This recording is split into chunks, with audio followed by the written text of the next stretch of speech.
Hello बच्चों, my self Bharat कुरसेजा और मैं हूं आपका केमिस्ट्री टीचर। ठीक है बच्चों, आज हम स्टार्ट कर रहे हैं हमारा 11th क्लास केमिस्ट्री का पहला चैप्टर जिसका नाम है some basic concepts of chemistry. बच्चों, ये जो आपका 11th क्लास का जो चैप्टर है पहला, इसमें आपको केमिस्ट्री के कुछ बेसिक कंसेप्ट्स के बारे में बताया गया है।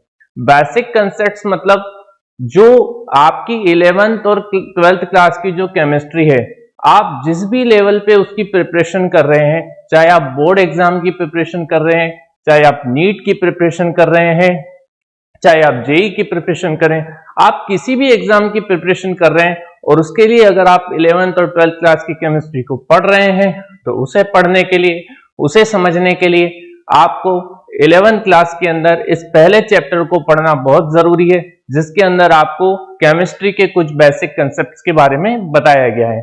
बच्चों, आपने 8th, 9th, 10th में भी केमिस्ट्री पढ़ी है, लेकिन मैं ये मानता हूं कि वहां पर आपने केवल स्कूल के जो आपके एग्जाम्स हैं, जितना आप पास हो जाएं, केवल उसी को पास करने के हिसाब से आपने केवल आंसर्स को पढ़ा है और उतना ही आपने समझा है। लेकिन अब अगर बेटा आप लोग कोशिश कर रहे हैं किसी भी कंपटीशन एग्जाम को क्रैक करने की, तो कंपटीशन एग्जाम में आपको हर टॉपिक को डेप्थ लेवल पे पढ़ना होता है, पूरा गहराई से पढ़ना होता है, क्योंकि कंपटीशन एग्जाम के अंदर क्वेश्चन बहुत ज्यादा डेप्थ लेवल पे आते हैं। तो अब आप जो टॉपिक आपने 8, 9, 10th में पढ़े थे केमिस्ट्री के, उसमें से ही कुछ टॉपिक आपके यहाँ पे भी आएंगे, इस चैप्टर में भी आएंगे। तो आपको उन सारे टॉपिक्स को थोड़ा डेप्थ लेवल में पढ़ना पड़ेगा। तो स्टार्ट करते हैं हमारा आज 11th क्लास केमिस्ट्री का पहला चैप्टर जिसका नाम है some basic concepts of chemistry. बच्चों, इस चैप्टर के अंदर आप सबसे पहले देखेंगे इस चैप्टर का इंट्रोडक्शन, यानी इस चैप्टर के अंदर आपको कौन कौन से टॉपिक्स पढ़ने हैं और कौन कौन से टॉपिक्स आपके लिए सबसे ज्यादा इंपॉर्टेंस रखते हैं। उसके बाद हम स्टार्ट करेंगे हमारा चैप्टर अच्छे से डिटेल में। तो देखिए बच्चों, आपका चैप्टर है some basic concepts of chemistry. इसके अंदर आप देखेंगे सबसे पहले इंट्रोडक्शन। तो इंट्रोडक्शन में एक छोटी सी बात है इंपॉर्टेंस ऑफ केमिस्ट्री की। तो केमिस्ट्री की क्या इंपॉर्टेंस होती है, केमिस्ट्री की क्या इंपॉर्टेंस होती है?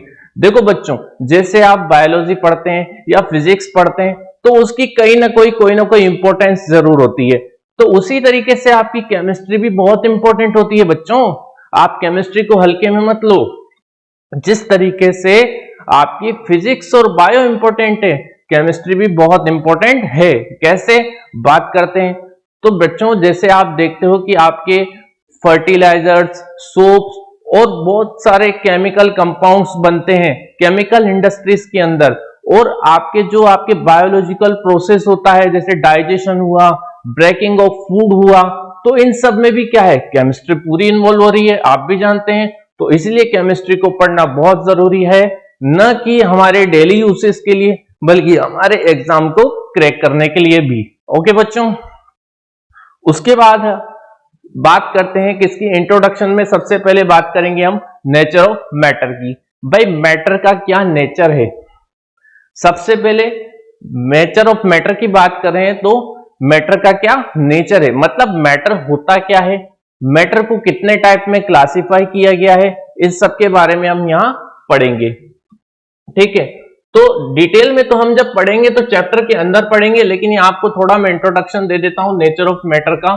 देखो, इसमें हम क्या पढ़ेंगे कि मैटर क्या होता है, मैटर को कितने टाइप में क्लासिफाई किया गया है। तो फिजिकल और केमिकल दो टाइप में मैटर को क्लासिफाई किया गया है। अब फिजिकल क्लासिफिकेशन के अंदर अगर बात करते हैं तो मैटर को सॉलिड, लिक्विड, गैस तीन टाइप में क्लासिफाई किया गया है। उसके बाद अगर हम केमिकल क्लासिफिकेशन की बात करते हैं तो मैटर को प्योर, सब्सटेंस और मिक्सचर दो टाइप में क्लासिफाई किया गया है। उसके बाद आगे बढ़ते हैं थोड़ा सा। देखो, उसके बाद केमिकल क्लासिफिकेशन में क्या है, मैटर को फर्दर टू टाइप में क्लासिफाई किया गया, एक प्योर सब्सटेंस और एक मिक्सचर। और उसके बाद प्योर सब्सटेंस को भी दो टाइप में फर्दर क्लासिफाई किया गया है, एलिमेंट एंड कंपाउंड। और मिक्सचर को दो टाइप में बांटा गया है, टू टाइप में क्लासिफाई किया गया है, होमोजेनस मिक्सचर और हेटेरोजेनस मिक्सचर। बच्चों, आपने इस चैप्टर में वैसे नेचर ऑफ मैटर के अंदर अगर मैं बात करूं तो लगभग सब पढ़ रखा होगा, सॉलिड, लिक्विड, गैस सब पढ़ रखा होगा। लेकिन ये जो होमोजेनस और हेटेरोजेनस मिक्सचर है, इसको आपने, मैं जहां तक समझता हूं, पढ़ा तो होगा लेकिन उतना डिटेल में नहीं पढ़ा होगा जितना आपको पढ़ने की जरूरत है। आप चिंता मत करो, मैं हर टॉपिक को डिटेल में पढ़ाऊंगा, लेकिन खास इस होमोजेनस और हेटेरोजेनस मिक्सचर पे आपको भी ज्यादा ध्यान देना है और मुझे भी ज्यादा ध्यान देना है, ताकि आपका जो भी डाउट है वो क्लियर हो जाए। उसके बाद हम बात करते हैं बच्चों किसकी, उसके बाद बात करते हैं हम, जो हमारा अगला टॉपिक रहेगा वो रहेगा हमारा properties of matter and there measurement. अब देखो बच्चों, क्या होता है कि मैटर की कुछ प्रॉपर्टीज होती हैं, मैटर की कुछ प्रॉपर्टीज होती हैं जिनको डिफाइन करना बहुत जरूरी होता है। वो कौन कौन सी प्रॉपर्टीज होती हैं? प्रॉपर्टीज ऑफ मैटर की बात करूं मैं तो दो टाइप की प्रॉपर्टीज होती हैं आपकी, एक फिजिकल प्रॉपर्टी होती है और एक केमिकल प्रॉपर्टी होती है। अब फिजिकल प्रॉपर्टी में बच्चों आप क्या क्या पढ़ते हैं? तो colour, order, melting point, boiling point. Matter के बारे में ये सारी चीजें आप किसमें पढ़ते हैं? फिजिकल प्रॉपर्टी के अंदर पढ़ते हैं। और केमिकल प्रॉपर्टी की अगर मैं बात करूं तो केमिकल प्रॉपर्टी में बच्चों आप क्या पढ़ते हैं? जैसे एसिडिटी हो गया, बेसिसिटी हो गया, कंबस्टिबिलिटी हो गया, ये सब आप किसके अंदर पढ़ते हैं? केमिकल प्रॉपर्टीज के अंदर पढ़ते हैं। उसके बाद अगर थोड़ा सा आगे बढ़े तो उसके बाद देखो, अब ये तो हो गई प्रॉपर्टीज किसकी? मैटर की। अब मैटर की जो प्रॉपर्टीज हैं उनका क्या किया जाता है? मेजरमेंट भी किया जाता है। तो मेजरमेंट किसके थ्रू किया जाएगा? जो मेजरमेंट किया जाएगा वो कुछ फिजिकल क्वांटिटीज होती हैं, 7 फिजिकल क्वांटिटीज हैं मेनली दुनिया के अंदर, ऐसा यूनिट्स के अंदर 7 फिजिकल क्वांटिटीज हैं। बाकी जितनी भी क्वांटिटीज हैं या यूनिट्स हैं वो इन्हीं फिजिकल क्वांटिटीज और इन्हीं यूनिट से मिलकर क्या होती है? बनती है, इन्हीं से ड्राइव होती है। तो इन सब के बारे में भी हम पढ़ेंगे, 7 फिजिकल क्वांटिटीज और उनकी यूनिट्स और उनके सिंबल्स को भी देखेंगे हम अच्छे से। उसके बाद देखो थोड़ा सा आगे और बढ़ेंगे, ये तो हो गया आपका properties of matter and there measurement. अब देखो अनसर्टेनिटी इन मेजरमेंट। अब देखो क्या है कि जब हम मेजरमेंट करेंगे मैटर की प्रॉपर्टीज का, तो मेजरमेंट करने के बाद क्या होगा? मेजरमेंट करने के बाद उसमें कुछ अनसर्टेनिटी आएगी, अनसर्टेनिटी आएगी तो उसको भी हमें देखना पड़ेगा। तो किसके थ्रू देखेंगे? और उनको सही भी करना पड़ेगा, अनसर्टेनिटी आएगी तो इसके अंदर जैसे आपका साइंटिफिक नोटेशन हुआ, सिग्निफिकेंट फिगर्स हुआ, डायमेंशनल एनालिसिस हुआ, ये सब हम इसके अंदर पढ़ेंगे। और जो मैटर के अंदर जो उसकी प्रॉपर्टीज में मेजरमेंट में अनसर्टेनिटी आई है उसको देखने का और उसको दूर करने का पूरा प्रयास करेंगे। अब देखो उसके बाद हम आगे बढ़ेंगे तो लॉ ऑफ केमिकल कॉम्बिनेशंस। देखो जब भी कोई केमिकल रिएक्शन होती है बच्चों, तो केमिकल रिएक्शन के अंदर क्या होता है? रिएक्टेंट्स का या केमिकल्स का कॉम्बिनेशन होता है। अब जब वो कॉम्बिनेशन होता है तो वो किसी न किसी लॉ पे तो बेस्ड होगा ही सही ना, यानी किसी न किसी लॉ के थ्रू ही वो केमिकल रिएक्शन पूरी होती है। तो इसके अंदर देखिए आप क्या पढ़ेंगे? लॉ ऑफ केमिकल कॉम्बिनेशंस में वो सारे लॉस पढ़ेंगे जो केमिकल रिएक्शन में अप्लाई होते हैं। Law of conservation of mass, law of definite proportion, law of multiple proportion, Gay-Lussac's law, Avogadro's law, ये सब आप क्या पढ़ेंगे? इसके अंदर पढ़ने वाले हैं बच्चों। तो बहुत मजा आएगा, इन सब को हम डिटेल में पढ़ेंगे, आप बिल्कुल चिंता मत कीजिए। मैं बहुत इसको अच्छे से पढ़ाऊंगा और आपको भी बहुत अच्छे से पढ़ना होगा, ठीक है। उसके बाद बात करते हैं किसकी? नेक्स्ट जो हमारा टॉपिक आएगा इसके अंदर डाल्टन्स एटॉमिक थ्योरी। देखो आप भी जानते हैं डाल्टन भैया को, नहीं जानते? तो डाल्टन भैया आए थे सबसे पहले, डाल्टन आए थे, जॉन डाल्टन। उन्होंने क्या किया था? उन्होंने सबसे पहले एटम के बारे में बताया था या एटम के बारे में थ्योरी दी थी। तो उन्होंने एटम के बारे में अपने कुछ पोस्टुलेट्स भी दिए थे। वो 5-6 पोस्टुलेट्स हैं जिनको आपको पढ़ना पड़ेगा, उनको हम पढ़ेंगे बिल्कुल चैप्टर के अंदर, ठीक है। सब्र रखिए, सब पढ़ाएंगे। उसके बाद देखिए एटॉमिक एंड मॉलिक्यूलर मासेस। अब भैया एटॉमिक और मॉलिक्यूलर मासेस क्या होते हैं? तो देखिए मैं थोड़ा सा आपको बता देता हूं। एलिमेंट जो होता है ना वो एटम से मिलकर बनता है। अब वो एटम से मिलकर बनेगा तो एलिमेंट के लिए हम क्या निकालेंगे, एटॉमिक मास निकालेंगे। लेकिन जो हमारे कंपाउंड होते हैं या मिक्सचर होते हैं वो किससे मिलकर बने होते हैं, वो हमारे मॉलिक्यूल से मिलकर बने होते हैं। तो इस उनके लिए हम क्या निकालते हैं, फिर मॉलिक्यूलर मासेस निकालते हैं। तो इसके अंदर हम average atomic mass, molecular mass, formula mass, इन सब के बारे में भी पढ़ने वाले हैं। ठीक है, थोड़ा सब्र रखना, दिल थाम के रखना। हम सब टॉपिक, सारे टॉपिक बहुत अच्छे से और डिटेल में पढ़ने वाले हैं चैप्टर के अंदर। बहुत मजा आएगा आपको भी पढ़ने में और मुझे भी पढ़ाने में। उसके बाद बात करते हैं किसकी, मोल कंसेप्ट एंड मोलर मासेस, ये अपना अगला टॉपिक रहेगा। उसके बाद अब अगर मैं बात करूं मोल कंसेप्ट की, तो इस चैप्टर का अगर मैं बात करूं, इस चैप्टर तो क्या पूरी केमिस्ट्री का अगर मैं बात करूं, फिजिकल केमिस्ट्री के अंदर अगर मैं बात करूं मोस्टली, तो मोल कंसेप्ट जो है वो आपका सबसे इंपॉर्टेंट टॉपिक है। इसके अंदर आप डबल स्टार लगा लेना। अगर ये मोल कंसेप्ट आपको समझ में आएगा तो फिजिकल केमिस्ट्री के अंदर जो भी आपके न्यूमेरिकल्स आते हैं इससे रिलेटेड, उनको आप आसानी से करने में सक्षम हो जाएंगे। उसके बाद बात करते हैं किसकी, परसेंटेज कंपोजिशन की। अब परसेंटेज कंपोजिशन क्या होता है थोड़ा सा मैं शॉर्ट में बताऊंगा, डिटेल में तो हम पढ़ेंगे चैप्टर के अंदर।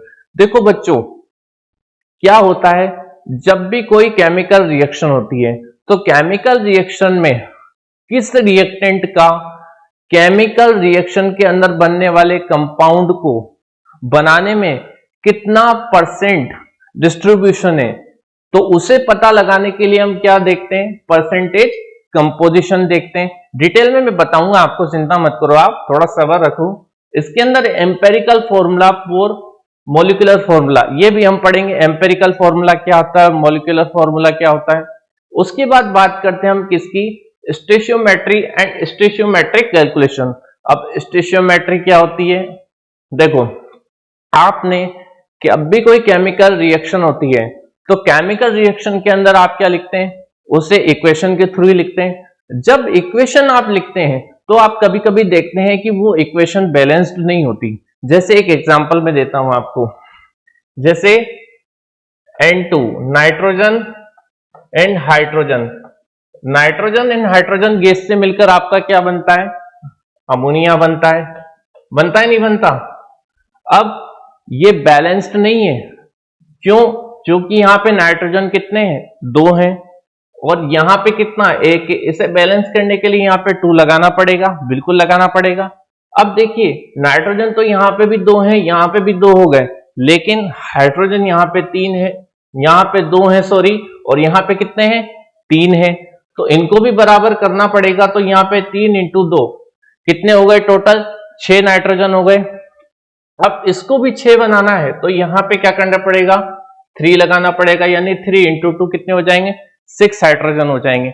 अब ये जो आपकी केमिकल इक्वेशन है ये क्या है, बैलेंस्ड है। पहले ये बैलेंस नहीं थी, तो इसको बैलेंस करने के लिए हमने यहाँ पे 3 और यहाँ पे 2 जो कोफिशिएंट लगाया है। तो ये जो कोफिशिएंट हमने लगाए हैं, इन कोफिशिएंट्स को क्या कहा जाता है, स्टोइचियोमेट्री कहा जाता है।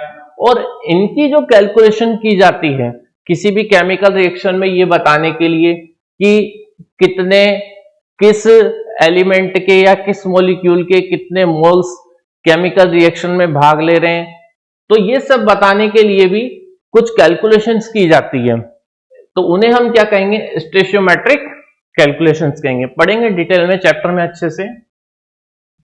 उसके बाद ये आपका चैप्टर का इंट्रोडक्शन खत्म होता है बच्चों, ये आपका चैप्टर का इंट्रोडक्शन खत्म होता है। अब स्टार्ट करेंगे हमारा पहला चैप्टर अच्छे से डिटेल में, दिल थाम के बैठना, ठीक है, और दिल दिमाग दोनों अपना चैप्टर में रखना। तो अब हम स्टार्ट करेंगे हमारा चैप्टर फर्स्ट डिटेल में अच्छे से। अब तक हमने केवल इंट्रोडक्शन देखा और कौन कौन से टॉपिक अच्छे से पढ़ने थे इनके बारे में समझा। चलो बात करते हैं बच्चों हमारे पहले चैप्टर की। तो हमारा जो पहला चैप्टर है उसमें some basic concepts of chemistry में सबसे पहले मैंने बोला था आपको टॉपिक कौन सा आएगा, नेचर ऑफ मैटर। अब नेचर ऑफ मैटर में आप क्या देखते हैं, सबसे पहले मैंने बोला था कि इसके अंदर देखेंगे कि मैटर क्या होता है।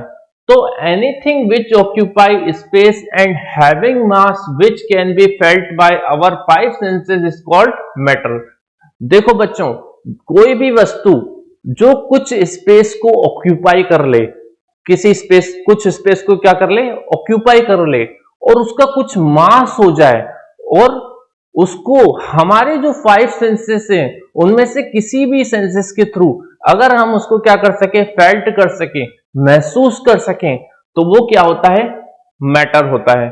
क्लियर है बच्चों? जैसे एक एग्जांपल, मैं खुद को एक एग्जांपल मान के आपको बताता हूं। मैं भी एक मैटर ही हूं, आप भी एक मैटर ही हैं। जैसे मैं कुछ स्पेस को ऑक्यूपाई कर रहा हूं, बिल्कुल कर रहा हूं, मेरा भी कुछ ना कुछ मास है, और मुझे भी किसी के थ्रू महसूस या फेल्ट किया ही जा सकता है, तो मैं भी क्या हूं, एक मैटर हूं। कोई बुक है, बुक भी क्या करती है, स्पेस को ऑक्यूपाई करती है, उसका भी क्या होता है, कुछ मास होता है, और उसे भी हम क्या कर सकते हैं, छूकर महसूस कर सकते हैं, टच करके फेल्ट कर सकते हैं, तो वो भी क्या है, एक मैटर ही है। ठीक है, आगे बढ़ते हैं। ये तो हो गया मैटर क्या होता है। अब जो मैटर होता है, देखो उसको टू टाइप में क्लासिफाई कर देते हैं हम। एक आपका केमिकल क्लासिफिकेशन हो जाता है और आपका फिजिकल क्लासिफिकेशन हो जाता है। अब बच्चों देखो, केमिकल और फिजिकल क्लासिफिकेशन क्या हुआ, जब भी मैटर के अंदर उसके कॉन्स्टिट्यूएंट पार्टिकल्स में लगने वाले फोर्स ऑफ अट्रैक्शन की बात करें, या मैटर को बनाने के लिए जो कॉन्स्टिट्यूएंट पार्टिकल्स लिए गए हैं उनके नेचर की बात करें, तो इस बेस पे मैटर को दो टाइप में क्लासिफाई कर दिया जाता है, एक फिजिकल क्लासिफिकेशन एंड एक केमिकल क्लासिफिकेशन। अब फिजिकल क्लासिफिकेशन क्या होता है और केमिकल क्लासिफिकेशन क्या होता है, ये समझना आपके लिए बहुत जरूरी है। दोनों में डिफरेंस तो पता होना चाहिए ना आपको। अब देखिए, फिजिकल क्लासिफिकेशन, देखो एक एग्जांपल देता हूं मैं आपको। जैसे कोई भी मैटर है, जैसे मान लीजिए कि वाटर है, ठीक है, वाटर मान लीजिए फिलहाल किस फॉर्म में, आइस फॉर्म में है। जब आपको बॉईल करेंगे तो बॉईल करने पर वो वाटर में बदलेगा, और जब उसको थोड़ा सा बॉईल करेंगे तो वो किस में बदल जाएगा, स्टीम में बदल जाएगा।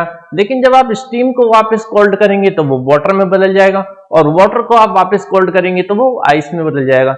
यानी इस पूरे प्रोसेस में जो आपका है, केवल मैटर की जो है फिजिकल स्टेट बदल रही है, उसमें कोई केमिकल चेंज नहीं हो रहा। तो जब मैटर में कोई केमिकल चेंज नहीं हो रहा, केवल उसमें फिजिकल चेंज हो रहा है, केवल उसकी फिजिकल स्टेट ही बदल रही है, तो ऐसा मैटर किसके अंदर आता है, आपके फिजिकल क्लासिफिकेशन के अंदर आता है। लेकिन मान लीजिए मैटर है, मैटर में क्या हो रहा है, जब हम उसमें कोई भी केमिकल रिएक्शन करा रहे हैं तो उसमें केमिकल रिएक्शन के ड्यूरिंग फिजिकल चेंज होने के साथ साथ क्या हो रहा है, केमिकल चेंज भी हो रहा है, तो वो आपका मैटर फिजिक्स के अंदर आ जाता है, केमिकल क्लासिफिकेशन के अंदर आ जाता है। एक एग्जांपल के थ्रू मैं समझा देता हूं। वैसे आपने पढ़ रखा है सब ये छोटी क्लासेस में, जो आपके 8, 9, 10 थी। जैसे आप क्या करेंगे, एक पेपर को लेंगे, उसको बर्न करेंगे। अब बर्न करने पे क्या होगा, एश बन जाएगा। अब जो एश बना है, क्या अब उस एश से वापस पेपर बना सकते हैं? क्या उस राख से आप वापस पेपर को बना सकते हैं? नहीं बना सकते। तो इसमें क्या हुआ, मैटर के अंदर फिजिकल चेंज तो हुआ ही हुआ, साथ में उसमें केमिकल चेंज भी हो गया। तो इस टाइप के मैटर किसके अंदर आते हैं, आपके केमिकल क्लासिफिकेशन में। दोनों में डिफरेंस तो पता होना चाहिए, इसलिए मैंने आपको थोड़ा सा बता दिया। तो matter is further classified into two categories, physical classification and chemical classification. अब देखो फिजिकल क्लासिफिकेशन क्या होता है, it is based on physical state under ordinary conditions और टेम्परेचर एंड प्रेशर। ठीक है, ऑफ टेम्परेचर एंड प्रेशर आएगा, यहां पे ऑफ कर लेना। ठीक है, ये बेस्ड होती है किस पे, फिजिकल स्टेट पे, किसमें, टेम्परेचर और प्रेशर की ऑर्डिनरी कंडीशन में। टेम्परेचर और प्रेशर की ऑर्डिनरी कंडीशन क्या हुई बच्चों, जो टेम्परेचर और प्रेशर है ना, उसकी ऑर्डिनरी कंडीशन पे यानी सामान्य परिस्थितियों में ही आप मैटर के फिजिकल स्टेट को क्या कर सकते हैं, डिफाइन कर सकते हैं। क्यों? क्योंकि देखो जो वाटर है, वो वाटर कोई तो 10 डिग्री सेल्सियस पे बॉईल करेगा, कोई 50 डिग्री सेल्सियस पे बॉईल करेगा, कोई 100 डिग्री सेल्सियस पे बॉईल करेगा। तो हर पर्सन अलग अलग पर्सन अलग अलग टेम्परेचर पे जब वाटर को बॉईल करेगा तो वो उसकी जो स्टेट है वो भी अलग अलग बताएगा। तो हम मैटर की स्टेट को डिफाइन नहीं कर पाएंगे। तो मैटर की स्टेट को हर सिचुएशन में वही पर्टिकुलर डिफाइन करने के लिए क्या किया गया है, मैटर की जो टेम्परेचर और प्रेशर की जो ऑर्डिनरी कंडीशंस हैं उसका यूज किया गया। यानी हम मैटर के अंदर उसके उस टाइम उसके टेम्परेचर और प्रेशर की जो ऑर्डिनरी कंडीशन है उस बेस पर उसकी फिजिकल स्टेट को क्या करेंगे, डिफाइन करेंगे मैटर की।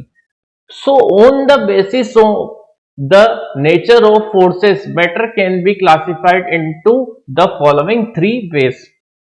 देखो जो मैटर होता है, नेचर ऑफ फोर्सेस मतलब इसकी नेचर ऑफ फोर्सेस की बात की गई है, नेचर ऑफ फोर्सेस पे बेसिस, यानी मैटर के अंदर जो उसके कॉन्स्टिट्यूएंट पार्टिकल्स होते हैं वो कॉन्स्टिट्यूएंट पार्टिकल्स के अंदर लगने वाले फोर्स ऑफ अट्रैक्शन या नेचर ऑफ फोर्सेस के बेस पर उसको क्या किया गया है, 3 टाइप में क्लासिफाई किया गया है। ठीक है, अब वो 3 टाइप्स कौन से हैं देखिए।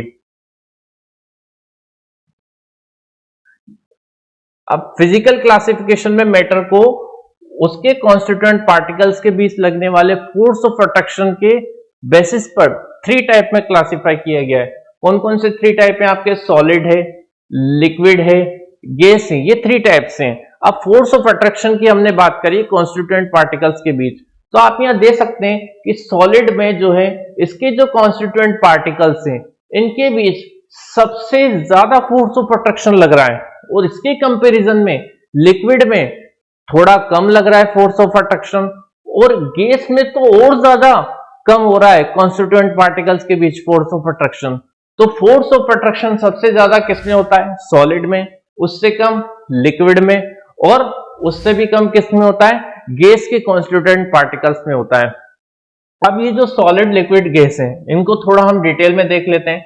वैसे आपने ये छोटी क्लासेस में पढ़ रखे हैं बेटा, पर फिर भी इनको एक बार पढ़ना बहुत जरूरी है। ये आपकी चैप्टर की स्टार्टिंग है तो पढ़ना तो जरूरी है। अब देखो solid, a substance is said to be solid if it possesses a definite volume and a definite shape। देखो किसी भी सब्सटेंस को आप सॉलिड कब कहेंगे, जब उसकी क्या हो, डेफिनेट शेप हो, जब उसका क्या हो, डेफिनेट वॉल्यूम हो। तो डेफिनेट शेप होगी किसी मैटर की, डेफिनेट वॉल्यूम होगा, तभी वो क्या होगा, आपका मैटर सॉलिड होगा। और जैसे example sugar, iron, gold, would, ये सब क्या है आपके सॉलिड के एग्जांपल हैं। इन सब की क्या है, डेफिनेट शेप होती है और इन सब का क्या होता है, डेफिनेट वॉल्यूम होता है। बोर तो नहीं होगे ना बोर मत होना भैया, बोर मत होना, ठीक है ना। आप लोग बोर हो जाएंगे तो मुझे पढ़ाने में भी क्या बोरिंग महसूस होगा, और आप लोग अगर मजे से पढ़ेंगे तो मैं भी मजे से ही पढ़ा पाऊंगा। आगे बढ़ते हैं लिक्विड, ठीक है। हंसते रहा करो, हंसते हुए पढ़ोगे तो हर एग्जाम को क्रैक करोगे, हंसते हुए पढ़ोगे तो हर एग्जाम को क्रैक करोगे, नहीं तो रोते हुए भी पढ़ना ही है कि नहीं है। चलो तो हंसते हुए पढ़ें तो ज्यादा बेहतर है ना। लिक्विड, अब बात करें किसकी, लिक्विड की। A substance is said to be liquid, इसको काट लेना, if it possess a definite volume but not definite shape. एक सब्सटेंस को आप लिक्विड कब कहेंगे, जब वो एक डेफिनेट वॉल्यूम को क्या करे, पोजेस करे, लेकिन उसका कोई डेफिनेट शेप नहीं हो। डेफिनेट शेप नहीं होने से मतलब they take up the shape of the vessel in which they are put, यानी वो उस वेसल का ही शेप ले लेते हैं जिसपे उन्हें रखा जाता है। जैसे अब बात करते हैं वाटर की।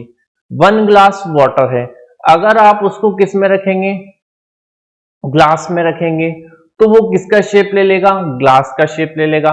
लेकिन अगर उसको आप किस में रख देंगे, बड़े से बाउल में रख देंगे या एक बड़े से कंटेनर में रख देंगे, तो वॉल्यूम तो उतना ही है वाटर का, लेकिन उसका शेप किसका हो जाएगा, उस बाउल या उस कंटेनर के अकॉर्डिंग उसका शेप चेंज हो जाएगा। तो ये बात है किसकी, लिक्विड की। इसमें आपके वाटर, मिल्क, ऑयल, अल्कोहल, ये सब आपके क्या है, लिक्विड है। ये ध्यान रखना आप थोड़ा सा मर्क्यूरी का। देखो मर्क्यूरी क्या होता है, मेटल होता है। और मेटल जो होते हैं हमारे किस फॉर्म में पाए जाते हैं? आप जानते ही होंगे, सॉलिड फॉर्म में पाए जाते हैं जितने भी मेटल्स हैं। अब सर सॉलिड फॉर्म में पाए जाते हैं मेटल्स, तो फिर मर्क्यूरी तो मेटल है, मर्क्यूरी फिर लिक्विड में कैसे आ रहा है? तो बच्चों मर्क्यूरी ही एक मात्र ऐसा मेटल है जो आपका किस में पाया जाता है? लिक्विड फॉर्म में पाया जाता है। ये क्वेश्चंस आते हैं बेटा, ये क्वेश्चंस आता है कि ऐसा मेटल कौन सा है जो लिक्विड फॉर्म में पाया जाता है? तो मर्क्यूरी एक ऐसा मेटल है जो किस में पाया जाता है? लिक्विड फॉर्म में पाया जाता है, लेकिन किस पर? रूम टेम्परेचर पर। ये बात ध्यान रखना, रूम टेम्परेचर पर। उसके बाद किसकी करेंगे अपन? गैस की। तो देखो gas, a substance said to be gas if it neither possess a definite volume nor a definite shape. एक सबस्टेंस को आप गैस कब कहेंगे? जब न तो उसका कोई डेफिनेट वॉल्यूम हो और न ही उसका कोई डेफिनेट शेप हो। अब सर बात कैसी कर रहे हो आप? न तो डेफिनेट वॉल्यूम हो, न तो डेफिनेट शेप हो। देखो आगे, this is because they fill up the whole vessel in which they are put. ऐसा इसलिए बच्चों कि जिस वेसल में आप गैस को रखेंगे ये उस पूरे वेसल को क्या कर लेगा? ऑक्यूपाई कर लेगा। समझ रहे हैं? और उसी की शेप ले लेगा। तो इसलिए गैस का न तो कोई डेफिनेट वॉल्यूम होता है और न ही डेफिनेट शेप होती है। जैसे आप हाइड्रोजन की बात करें तो हाइड्रोजन आपका हो गया, ऑक्सीजन की बात करें, कार्बन डाइऑक्साइड की बात करें, तो ये सब आपके क्या हो गए? गैस हो गए। ठीक है, तो ये आपका जो है मैटर हमने पढ़ लिया कि क्या होता है, और मैटर के अंदर हमने देख लिया फिजिकल क्लासिफिकेशन को। अब देखो बच्चों, हम बात करेंगे किसकी? केमिकल क्लासिफिकेशन की। तो केमिकल क्लासिफिकेशन में हम बात करेंगे कि it may be classified into two types, यानी इसे कितने टाइप में क्लासिफाई किया जाता है? टू टाइप्स में। एक आपका प्योर सबस्टेंस हो जाता है और एक आपका मिक्सचर हो जाता है। अब सर ये प्योर सबस्टेंस क्या होता है और मिक्सचर क्या होता है? पढ़ेंगे बच्चों, सब पढ़ेंगे, थोड़ा सब्र रखिए। देखिए प्योर सबस्टेंस क्या होता है? A material containing only one type of substance. Pure substance एक ऐसा सबस्टेंस होता है जिनमें केवल एक ही टाइप के सबस्टेंस पाए जाते हैं, यानी एक ही टाइप के सबस्टेंस से मिलकर जो मैटर बनेगा वो आपका क्या होगा? प्योर सबस्टेंस होगा। Pure substance can not be separated into simple substance by physical method. अब देखो ये क्या है? प्योर सबस्टेंस एक ही टाइप के सबस्टेंस से मिलकर बना होता है या कॉन्स्टिट्यूएंट पार्टिकल से मिलकर बना होता है। तो अब इसको हम फिजिकल मेथड के थ्रू जो है वो सिंपलर फॉर्म में, सिंपलर सबस्टेंस में सेपरेट नहीं कर सकते। जैसे आपके इसके अंदर अगर एग्जांपल की बात करें तो जितने भी एलिमेंट है और जितने भी कंपाउंड हैं वो आपके किसके अंदर आ जाते हैं? प्योर सबस्टेंस के आ जाते हैं, क्योंकि ये एलिमेंट और कंपाउंड क्या होते हैं? प्योर होते हैं। अब प्योर कैसे होते हैं वो भी बात करेंगे हम। तो pure substance is classified into two types. अब प्योर सबस्टेंस को फर्दर टू टाइप में क्लासिफाई कर दिया जाता है, एक आपका एलिमेंट, एक आपका कंपाउंड। ठीक है, अब एलिमेंट क्या होता है? The pure substance containing only one kind of atoms. ऐसा प्योर सबस्टेंस जिसमें केवल एक ही तरह के एटम पाए जाते हैं, यानी एक ही तरह के एटम से जो मिलकर बना होता है सबस्टेंस, वो आपका क्या हो जाता है? एलिमेंट हो जाता है। अब एक ही तरह के एटम से मिलकर बना होता है। देखो जैसे आपने क्या पढ़ा है? पीरियोडिक टेबल पढ़ी है। पीरियोडिक टेबल के अंदर आप जानते हैं कि वहां क्या है? सब एलिमेंट्स हैं, और वो जो सारे एलिमेंट्स हैं वो किससे मिलकर बने? एक ही तरह के एटम से मिलकर बने। जैसे हाइड्रोजन का एलिमेंट है तो हाइड्रोजन का एलिमेंट जो है हाइड्रोजन के एटम से मिलकर बना है। जैसे ऑक्सीजन का एलिमेंट है तो ऑक्सीजन का एलिमेंट केवल ऑक्सीजन के एटम से मिलकर बना है। तो सेम टाइप के एटम से मिलकर क्या बनता है? एलिमेंट बनता है। सेम टाइप के एटम से मिलकर बन रहा है, इसलिए किसकी कैटेगरी में आ रहा है? ये प्योर सबस्टेंस की कैटेगरी में आ रहा है। अब देखो, it is classified into 3 types depend on physical and chemical property. अब मैटर की जो फिजिकल प्रॉपर्टी है और जो केमिकल प्रॉपर्टी है या एलिमेंट की कह लें अपन, तो उस बेसिस पे इसको 3 टाइप में क्लासिफाई करते हैं, मेटल, नॉन मेटल और मेटेलॉइड्स। आपने पढ़ा है, हमने पीरियोडिक टेबल पढ़ी थी नहीं पढ़ी थी? पढ़ी थी यार, झूठ मत बोलो, पिछली क्लासों में तो पढ़ी थी ना। अभी नहीं पढ़ी तो क्या हुआ, इस साल भी पढ़ेंगे, लेकिन पिछली क्लासेस में तो पढ़ी है, नहीं पढ़ी क्या? तो वहां आपने देखा होगा कि मेटल को जो है वो, सॉरी, जो एलिमेंट है वो आपकी जो पीरियोडिक टेबल है, उस पीरियोडिक टेबल में जो एलिमेंट्स दिए हुए हैं, उन एलिमेंट्स को क्या किया गया है, 3 टाइप में क्लासिफाई किया गया। यानी वहां पे आप देखते हैं मेटल, नॉन मेटल और मेटलॉइड्स ही तो देखते हैं पीरियोडिक टेबल में। तो इसीलिए उन मेटल्स को किस में क्लासिफाई किया गया, मेटल, नॉन मेटल और मेटलॉइड्स में। ठीक है, आगे बढ़ते हैं थोड़ा सा। ये आपका क्या हुआ, एलिमेंट हुआ। उसके बाद हम बात करेंगे किसकी, कंपाउंड की। अब सर कंपाउंड क्या होता है, तो कंपाउंड भी बता देते हैं आपको भैया, कहां दिक्कत है, सभी पढ़ना है, धीरे धीरे पढ़ते जाएंगे। Compound, it is defined as pure substance, ये प्योर सब्सटेंस के रूप में डिफाइन किया जाता है, containing more than one kind of elements और atoms, more than one kind of elements और एटम्स।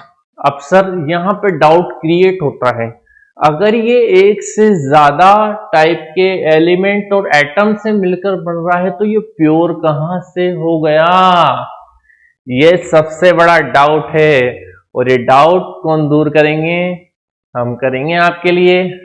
देखो क्या होता है कि कंपाउंड डायरेक्ट एलिमेंट और एटम से नहीं बनता, कंपाउंड कभी भी डायरेक्ट एलिमेंट या एटम से नहीं बनता। कंपाउंड बनता है किससे, मॉलिक्यूल से। सेम टाइप के मॉलिक्यूल जब आपस में कंबाइन होते हैं तो कंपाउंड बनता है। लेकिन मॉलिक्यूल कहां से बनेगा, तो मॉलिक्यूल बनेगा ये जो डिफरेंट टाइप के एलिमेंट और एटम है, इनसे मिलकर बनेगा पहले आपका मॉलिक्यूल, और फिर जब सेम टाइप के मॉलिक्यूल आपस में कंबाइन होंगे तो फिर बनेगा आपका कंपाउंड। नहीं समझे? थोड़ा सा एक एग्जांपल दे देता हूं, अभी आप समझ जाओगे, टेंशन मत लो। जैसे आपका क्या होगा, जो आपका H2 और O2 का जो मॉलिक्यूल है वो आपका क्या बनाता है, H2O बनाता है। ठीक है, तो ये हाइड्रोजन यहां भी 4 है, यहां भी 4 है, ऑक्सीजन यहां भी 2 है, यहां भी 2 है, तो ये मैंने बैलेंस भी कर दी है ना। तो यहां देखिए आप, सबसे पहले क्या हो रहा है, हाइड्रोजन एलिमेंट है, ऑक्सीजन एलिमेंट है, ये आपस में कॉम्बाइन होके क्या बना रहे हैं, H2O का मॉलिक्यूल बना रहे हैं। क्या बना रहे हैं, H2O का मॉलिक्यूल बना रहे हैं। अब क्या होगा, ये H2O का मॉलिक्यूल बना, ऐसे बहुत सारे H2O के मॉलिक्यूल बनेंगे, और वो सारे H2O के जो मॉलिक्यूल हैं, वो सारे H2O के जो मॉलिक्यूल हैं, जैसे H2O का H2O के बहुत सारे जो मॉलिक्यूल हैं, वो आपस में क्या होंगे, कॉम्बाइन होंगे, और कॉम्बाइन होने के बाद क्या बनाएंगे, कंपाउंड बनाएंगे। यानी जो कंपाउंड बन रहा है वो किससे बन रहा है, सेम टाइप के मॉलिक्यूल से मिलकर बन रहा है। इसीलिए इसको किसकी कैटेगरी में रखा गया है, प्योर सब्सटेंस की कैटेगरी में रखा गया है। समझ गए? अब देखो आगे बढ़ते हैं। Which are combined together in a fixed proportion by weight and which can be decomposed into simpler substance by the suitable chemical method. अब देखो इसमें आप डिफरेंट टाइप के एलिमेंट्स का यूज करते हैं। एक तरीके से जब मॉलिक्यूल बनता है तो डिफरेंट टाइप के एटम ही तो यूज होते हैं उसमें, या एलिमेंट ही तो यूज होते हैं जब आपका मॉलिक्यूल बनता है। तो डिफरेंट टाइप के एलिमेंट या एटम का यूज करने की वजह से ये आपका क्या, केमिकल मेथड के थ्रू सिंपलर सब्सटेंस में बदला जा सकता है, और ये एक फिक्स्ड प्रोपोर्शन में क्या करेंगे, आपस में कॉम्बाइन होंगे। ये बात इसमें दी गई है, क्लियर है? The properties of a compound are completely different from those of its constituent elements. अब इसका चक्कर पड़ रहा है भैया, ये क्या है? देखो, जो प्रॉपर्टी होगी कंपाउंड की, जो आपका कंपाउंड बनेगा, ये आपका जो कंपाउंड बना है, इसकी प्रॉपर्टी किससे बिल्कुल डिफरेंट होगी, इसके कॉन्स्टिट्यूएंट एलिमेंट से बिल्कुल डिफरेंट होगी। कैसे डिफरेंट होगी? देखो, ये आपका H2 क्या होता है? गैस होता है। ये O2 भी क्या होता है? आपका गैस होता है। तो H2 भी गैस होता है, O2 भी गैस होता है, लेकिन जो H2O बनता है वो आपका क्या होता है? लिक्विड होता है। इसलिए आपका कंपाउंड जो बनता है वो भी कैसा बनता है? लिक्विड बनता है। तो इसके जो कॉन्स्टिट्यूएंट एलिमेंट्स थे वो गैस थे, लेकिन बनने वाला कंपाउंड क्या है? लिक्विड है। तो यही बात की गई है कि जिसके कॉन्स्टिट्यूएंट जो एलिमेंट्स हैं उनसे बिल्कुल डिफरेंट प्रॉपर्टी होगी, किसकी? कंपाउंड की। आगे बढ़ते हैं। इसके बहुत सारे एग्जांपल होंगे, जैसे आपका HCl हो गया, H2 हो गया, H2SO4 हो गया, HClO4 हो गया, HNO3 हो गया। ये सब किसके एग्जांपल है? कंपाउंड के। तो प्योर सब्सटेंस के अंदर हमने देख लिया एलिमेंट और कंपाउंड। अब हम बात करेंगे किसकी? मिक्सचर की। मिक्सचर क्या होता है? तो mixture a material which contain more than one type of substance and, एक मटेरियल जो कि कंटेन करता है क्या? एक से ज्यादा टाइप के सब्सटेंस को। ठीक है, एक से ज्यादा टाइप के सब्सटेंस। देखिए, अभी जैसे आपका कंपाउंड था, कंपाउंड भी मॉलिक्यूल से बनता है और मिक्सचर भी आपका किससे बनता है? मॉलिक्यूल से ही बनता है, ये ध्यान रखना। लेकिन कंपाउंड में क्या होता है? सेम टाइप के मॉलिक्यूल आपस में कंबाइन होते हैं। लेकिन मिक्सचर में क्या होता है? मिक्सचर में आपके सेम टाइप के मॉलिक्यूल नहीं मिलते, उसमें आपके डिफरेंट टाइप के मॉलिक्यूल आपस में कंबाइन होते हैं। जैसे मान लीजिए कि H2O के बहुत सारे मॉलिक्यूल मिल रहे हैं, H2O के बहुत सारे मॉलिक्यूल मिल रहे हैं। अब मैंने क्या किया, इन H2O के मॉलिक्यूल्स में, मैंने क्या किया, इन H2O के मॉलिक्यूल्स में H2O के मॉलिक्यूल्स को ना डालकर मैंने क्या रखा उसकी जगह? एक चुटकी सिंदूर नहीं, नमक। नमक आपका जो NaCl है, एक चुटकी मतलब थोड़ा सा, एक मैंने मॉलिक्यूल जितना क्या डाल दिया? NaCl डाल दिया। तो अब ये आपका कंपाउंड नहीं है। क्यों? क्योंकि यहां सेम टाइप के मॉलिक्यूल नहीं है भैया, यहां पे दो डिफरेंट टाइप के मॉलिक्यूल आपस में कंबाइन होके क्या बना रहे हैं? आपका मिक्सचर बना रहे हैं। तो यहां पे क्या होता है कि एक से ज्यादा टाइप के सब्सटेंस आपस में कंबाइन होकर क्या बनाते हैं? मिक्सचर बनाते हैं। And which are mixed in any ratio. देखो, वहां पे कंपाउंड में क्या था? एक फिक्स्ड रेशो में कंबाइन हो रहा था एलिमेंट या मॉलिक्यूल, लेकिन यहां पे किसी भी रेशो में मॉलिक्यूल्स कंबाइन हो सकते हैं और मिक्सचर को बना सकते हैं।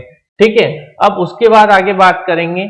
The property of the mixture is the property of its components. लेकिन यहां पे क्या है? वहां पे कंपाउंड में क्या था कि जो उसके कॉन्स्टिट्यूएंट एलिमेंट्स थे या जो भी उसके कंपोनेंट्स हैं जिनसे मिलकर कंपाउंड बन रहा था, तो उनकी प्रॉपर्टी, बनने वाले कंपाउंड की प्रॉपर्टी उसके कॉन्स्टिट्यूएंट एलिमेंट्स या कंपोनेंट से बिल्कुल अलग थी। लेकिन यहां जो प्रॉपर्टी है मिक्सचर की, वो प्रॉपर्टी बिल्कुल इसके कंपाउंड से मिलेगी, यानी इसके कंपोनेंट से मिलेगी, यानी कंपोनेंट से मिलेगी। मैंने कंपाउंड बोल दिया, मतलब जो इसके कंपोनेंट्स हैं जिनसे मिलकर मिक्सचर बन रहा है, तो जिनसे मिलकर मिक्सचर बन रहा है वो कंपोनेंट्स और जिनसे मिक्सचर मिलकर बन रहा है उनकी प्रॉपर्टी क्या रहेगी? सेम रहेगी। आगे बात करते हैं। The mixture can be separated by simple physical method. अब आप क्या कर सकते हैं? इस मिक्सचर को सिंपल फिजिकल मेथड के थ्रू क्या कर सकते हैं? सेपरेट कर सकते हैं, क्योंकि इसमें डिफरेंट टाइप के मॉलिक्यूल आपस में कंबाइन हो रहे हैं, तो डिफरेंट टाइप के मॉलिक्यूल्स कंबाइन हो रहे हैं, तो इसलिए यहां पे फिजिकल मेथड के थ्रू उनको क्या किया जा सकता है? सेपरेट किया जा सकता है। Mixture is classified into two types. अब देखो, मिक्सचर आपके दो टाइप में क्लासिफाई हो जाते हैं, एक आपका होमोजेनस मिक्सचर हो जाता है, एक आपका हेट्रोजेनस मिक्सचर हो जाता है। अब होमोजेनस मिक्सचर क्या होता है और हेट्रोजेनस मिक्सचर क्या होता है? मैंने आपको जब इंट्रोडक्शन में पढ़ाया, तो इंट्रोडक्शन में मैंने आपसे बोला था कि होमोजेनस और हेट्रोजेनस मिक्सचर को हम थोड़ा डिटेल में देखेंगे। ये सब अब तक जो अपन ने पढ़ा उसको भी हमने डिटेल में ही पढ़ा, लेकिन इसको खास डिटेल में देखेंगे। क्यों? क्योंकि शायद आप लोगों ने ये ज्यादा डिटेल में नहीं पढ़ा होगा या ज्यादा अच्छे से नहीं पढ़ा होगा पिछली क्लासों के अंदर। तो होमोजेनस मिक्सचर क्या होता है? The mixture in which all the components are present uniformly is called as homogeneous mixture. ठीक है, तो ऐसा मिक्सचर जिसमें मिक्सचर के जो कंपोनेंट्स हैं वो यूनिफॉर्मली प्रेजेंट हो। कैसे हो? यूनिफॉर्मली प्रेजेंट हो। यूनिफॉर्मली प्रेजेंट होने का मतलब, जैसे आप मान लीजिए कि आपने 1 ग्लास वाटर लिया, अब उस वाटर के अंदर आपने क्या किया, ये तो वाटर भर दिया मैंने, उस वाटर के अंदर आपने क्या किया, थोड़ा सा इसमें 1 चम्मच जितना नमक डाल दिया और उसको क्या किया, अच्छे से डिसॉल्व कर लिया। तो डिसॉल्व करने के बाद अगर आप देखेंगे या उसको टेस्ट करेंगे तो आप देखेंगे कि ये जो आपका सॉल्यूशन बना है वाटर और सॉल्ट का, इसके पहले सिप का टेस्ट जो होगा वही इसके लास्ट सिप का टेस्ट होगा। यानी पर जो NaCl है पहले उसको आप वाटर में अच्छे से डिसॉल्व कर लेना। ठीक है, तो आपका ये क्या है, एक होमोजेनस मिक्सचर बन जाएगा, क्योंकि इसके पहले सिप का टेस्ट और इसके लास्ट तक के सिप का टेस्ट क्या रहेगा, सेम रहेगा, इसलिए होमोजेनस मिक्सचर हो जाएगा। Components of mixture are present, यानी ये यूनिफॉर्मली प्रेजेंट होते हैं। इसके जो कंपोनेंट्स हैं वो कैसे होते हैं, यूनिफॉर्मली होते हैं। Components of mixture are present in single phase. अब जो मिक्सचर के जो कंपोनेंट होते हैं वो सिंगल फेज में होते हैं, यानी वाटर अलग होगा और सॉल्ट अलग होगा, दोनों अलग अलग सिंगल फेज में होंगे, दोनों आप में मिक्स होंगे। इसी तरीके से आपका वाटर प्लस शुगर या वाटर प्लस अल्कोहल, वही दारू दंगल वाली बात हो रही है, वाटर प्लस अल्कोहल, समझ रहे होंगे आप। ठीक है, उसके बाद सो मत जाना भैया, अभी थोड़ा सा और पढ़ना है। ठीक है, सोना नहीं है। हेट्रोजेनस मिक्सचर, तो हेट्रोजेनस मिक्सचर अब क्या होगा, the mixture in which all the components are present non uniformly. वहां तो क्या था हमारे होमोजेनस में, जो कंपोनेंट्स हैं वो यूनिफॉर्मली प्रेजेंट थे, जबकि यहां क्या है, नॉन यूनिफॉर्मली। नॉन यूनिफॉर्मली, अब यहां भी एक एग्जांपल देखना ही पड़ेगा। देखो, जब आप क्या करेंगे, इसमें थोड़ा मैं यहां बना देता हूं, 1 ग्लास ऑफ वाटर लेंगे, क्या लेंगे, 1 ग्लास ऑफ वाटर लेंगे, लेकिन अब आप क्या करेंगे, इसमें सैंड डालेंगे। क्या डालेंगे, सैंड डालेंगे थोड़ा सा। अब आप नमक नहीं डालेंगे, अब आप क्या डालेंगे, इसमें थोड़ा सा सैंड डालेंगे 1 ग्लास ऑफ वाटर में, और इसे क्या करेंगे, अच्छे से डिसॉल्व। क्या करेंगे, इसे अच्छे से डिसॉल्व। तो डिसॉल्व करने के बाद आप भी जानते हैं कि सैंड वाटर में पूरी तरीके से डिसॉल्व नहीं होती। अब नहीं होती तो आप देखेंगे कि ऊपर की साइड पे तो सैंड की जो क्वांटिटी है वो कम रहेगी, जो मिड की साइड देखेंगे तो और कम हो जाएगी सैंड की क्वांटिटी, और नीचे की साइड अगर देखेंगे तो सैंड की क्वांटिटी आपको सबसे ज्यादा मिलेगी। मिलेगी नहीं मिलेगी? तो यहां जो है वाटर और सैंड का जो मिक्सचर बना है उसमें जो कंपोनेंट्स हैं वो कैसे हैं, नॉन यूनिफॉर्मली प्रेजेंट है। समझ रहे हैं आप बात? तो इसलिए आपका क्या हो जाता है, हेट्रोजेनस मिक्सचर हो जाता है। अब इसके अंदर अगर हम बात करें तो वाटर प्लस सैंड मैंने बताई दी आपको, या वाटर में भी आप ऑयल मिलाते हैं। आप जानते हैं वाटर में जब ऑयल मिलता है तो ऑयल ऊपर ऊपर जमा हो जाता है, जबकि वाटर नीचे चला जाता है, यानी वो आपस में मिक्स अच्छे से डिसॉल्व नहीं होते हैं। तो ये आपका क्या हो गया, हेट्रोजेनस मिक्सचर हो गया।